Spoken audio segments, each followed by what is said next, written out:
Hi folks, welcome back. We bought an interesting collection of varied fishing tackle manufacturer catalogues last week. We have them from Scotland, England, Ireland and France. So to all the French speaking people out there, I'm going to have a go at getting some of the pronunciations correct, but you're talking to a Scotsman here who's only just got the hang of English. Now if I said to you Pezon and Michel, or Pezon and Michel, probably if you're thinking of one product, you're going to think of a split cane fly rod.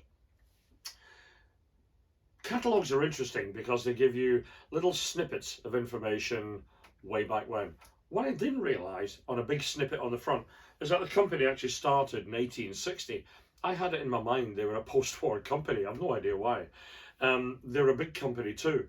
It started in 1860 with Gustav Pezon, and they were importing mainly from Florence. They were importing yarns. They also imported some hooks from Redditch. They moved in 1905 to the Amboise factory, where they started to build split cane rods. Now, on the rod building process, they were very forward thinking at the time. They have in the catalogue, they have images of some of the machinery they used to use. This large machine here, which is the size of 3 tables, this is a rod gluing machine. So what would happen is they would bring in the cane, it would stand for up to 5 years.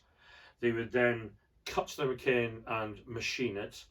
They would machine to within 1,000th of an inch, 1 thou. All the triangles were the same. They would then be put into the gluing machine. They would be bonded and they would then be whipped and they would stand for a year to make sure that the cement was absolutely solid and consistent all the way through. When that was finally done, they would take the rod, which we have a Pezon here. This is one of the famous stillwater soya nymphs. Generally came in this tan colour, generally came with burgundy whips on it, and they would build the rod, both the tip and the butt section would be the same colour. In the event they're not the same colour, it's probable that something's happened in its prior life, i.e. it's had a new tip, a new butt, or been refurbished. So these are the same colour. This is Pezon's tan colour. Now, you'll see they're very sparse of decoration. And Pezon said, the only whipping required on a rod is for the line guides and the ferrules. Any other whippings put on a rod are surplus to requirement for decoration or to hide faults. So they were very keen to say that the minimalist approach works. Also, the more whippings you put on a rod, the close whippings we see on some, one of the hardy knockabouts comes to mind where it's got these broad whippings on it.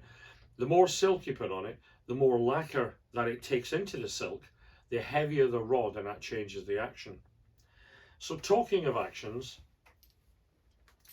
I used to just glibly say, oh, it's a parabolic, it's a Pezon parabolic, not really knowing what I'm talking about, which isn't a new thing, but I get away with it. So I'm looking through the catalogue again, and it explains a parabolic action, which is a progressive curve through the rod as it pulls through, no flat spots. But how do they get that progressive curve action? Well, it's because the action on a rod, by design, pulls through on the tip first. When the tip finishes its performance and power, it then bends on the butt. And when the butt comes to a point where it can no longer bend because it needs more effort, it bends in the middle. So it's not a case of tip, middle and butt. It's tip, butt and middle. And they were the only manufacturer to use that design to produce the parabolic power curve. Now they had many people working for them. Charles Ritz, they had Frank Sawyer on the streams, Pierre Cousevant, the tournament caster, and in 1960 in the catalogue, Pezon claimed to have more world record casting trophies or prizes than any other manufacturer, and that included Hardy, which I was quite surprised about. So Pezon and Michel, great brand. Very rarely you get one with faults unless it's been abused in its previous life.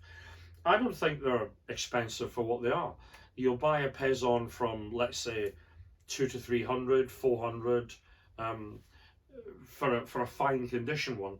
They have some unusual rods that you may not see, which will command a higher price. Things like the Lambiotti, things like the Beba Zephyr, things like the wading. I've never seen a Pezon wading rod.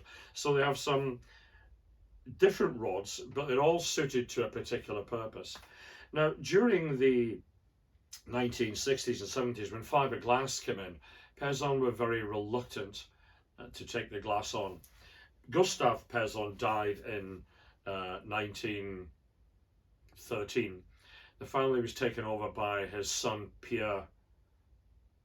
Michel, and their son-in-law Pezon. So the Pezon name, I think that's right, the Pezon name became Pezon and Michel.